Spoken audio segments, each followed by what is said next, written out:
Hi everyone. Happy Monday. I'm here with my weekly chat for all of you. And I just realized I have this really sharp pain in my neck. I wonder what that is. So, anywho, today I'm going to be sharing with you what I do when I feel completely swallowed up by my story. And that is me right in this present moment. So, welcome in. If you're new to me, my name is Lori, and my purpose drives me. I am a life coach who helps highly sensitive people, mainly introverts like me, let go of the stories that are holding them back from doing something amazing. I love seeing all the things flying around today, too. That makes me feel good. It reminds me of my friend Nancy Eid. If you have not watched her, look in my feed or look her up on Facebook. She does the most beautiful card readings that are just filled with this light, loving energy. And I just love watching her work. And she draws cards for people for free quite frequently. So, anywho, crown is tingling. Kathleen, welcome. How are you? Welcome in, welcome in. I am excited to get to my email. I'm going to be doing that right after my video here. So I'm so happy to see you. So what is the thing that I do when I feel like I'm swallowed up in a story? Because I am being swallowed up by a story right now. Let me know if you relate to this. Have you ever been called into a meeting with your boss or a supervisor at work, and the meeting is like a day away, and immediately you begin thinking, oh my God, what did I do? And then you start preparing your defense and having the virtual conversations in your head. Well, if they say this to me, I'm going to respond with this. Do you relate to that? Are you someone that can relate to holidays coming up? And it might be stressful for you during the holiday season. Not everyone loves the holidays. I do, but that doesn't mean everyone has to. And the stress of the holiday season just has you wrapped up and twisted and turned in your brain, and that's all you can think about, no matter what anybody does or says to you, but it's all that you can think about. If you can relate to any of those stories or any number of events in your life where you just feel like you're being swallowed up and you can't think about anything else, this is what happens to me. I have a story that is swallowing me up right now. And in every quiet moment, I put myself in the story. And I start having those virtual conversations because I don't know if you can relate to this or not, but usually when I'm in a confrontation or an uncomfortable situation, I usually completely close my throat chakra. I try my best not to. Yes, Kathleen, you just can't switch it off.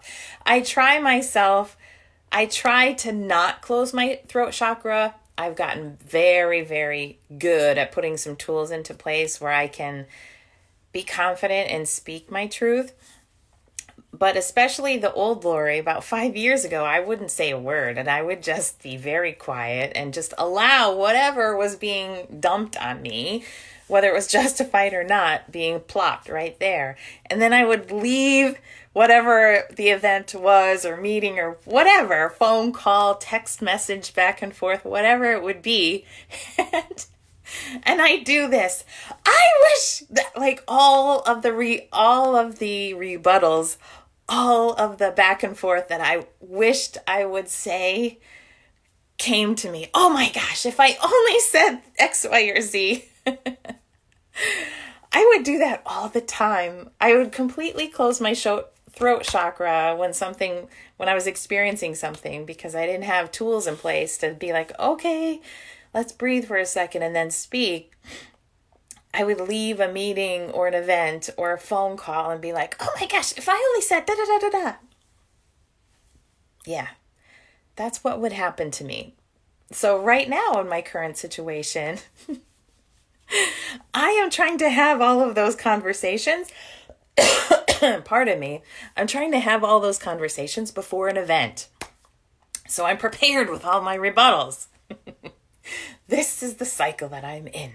I cannot stop thinking about it. Okay, if this is said, then this is how I respond. If this is how I feel, this is how I respond. I am not helping myself. This is being swallowed up by a story. This is how I experience being swallowed up by a story.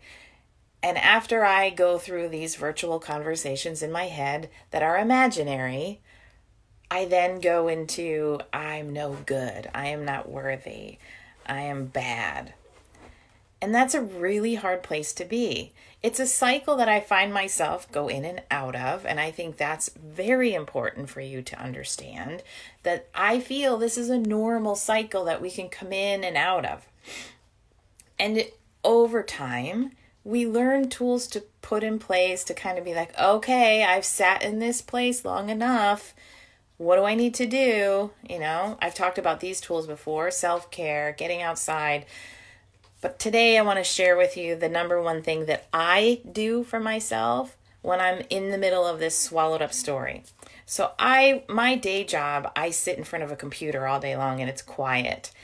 And the stories, when it's quiet, they just, it seems like silence energizes my stories. It like opens the door and they just like all run in. So the number one thing that I do when I feel like I'm being swallowed up by a story is I distract myself with other things. Usually it's a good podcast or an audiobook that I can listen to, and it distracts my brain. It gives my brain something else to process, something else to think about instead of this story. Hi, Janet. Welcome in. Welcome in. I'm just wrapping up. My number one thing that I do is give myself a distraction. So if I'm working and there's a lot of quiet, I will listen to something else. If I'm in the car, honestly, I don't listen to the radio in the car anymore.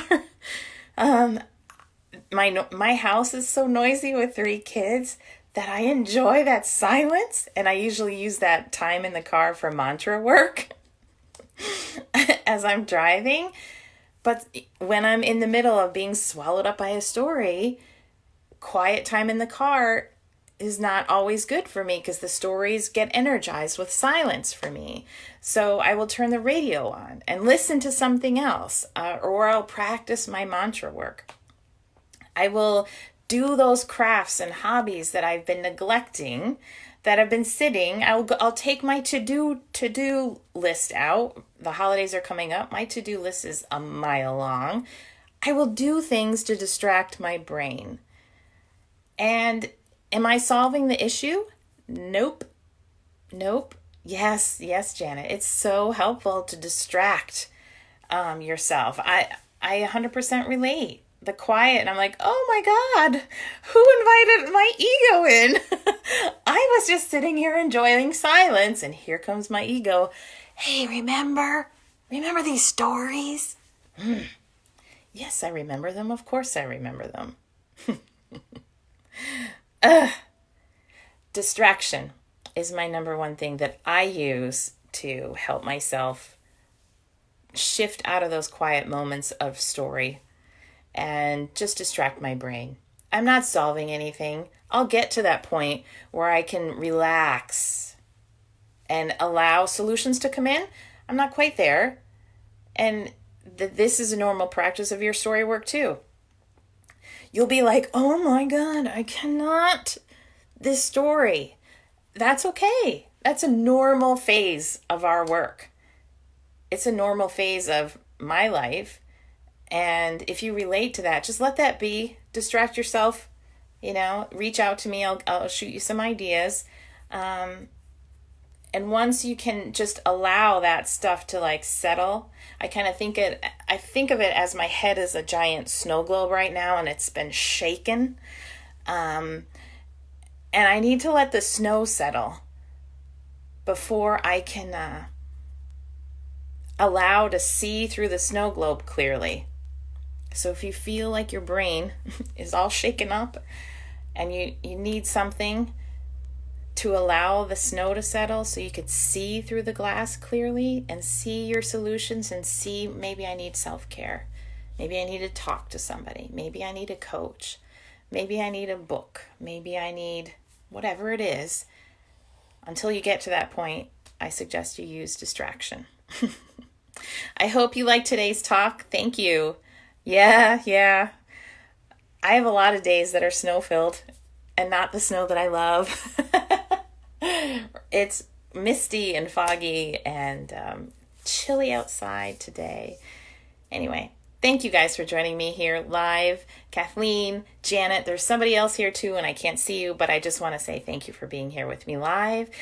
If you're new to me, follow me, set your notifications so you know when I am coming live. It's usually Monday, every Monday for my regular talk at 1 p.m. Eastern. And share it out. Join my Facebook group. It's called Life with Purpose. I'd love to see you there. All the links are wherever you're watching this video. And let me know if you resonate to this one. Welcome, Kim. I'm just wrapping up. Let me know if you resonate to this one. Maybe we can help each other with different ideas of distraction. Have a great week, everyone. Bye.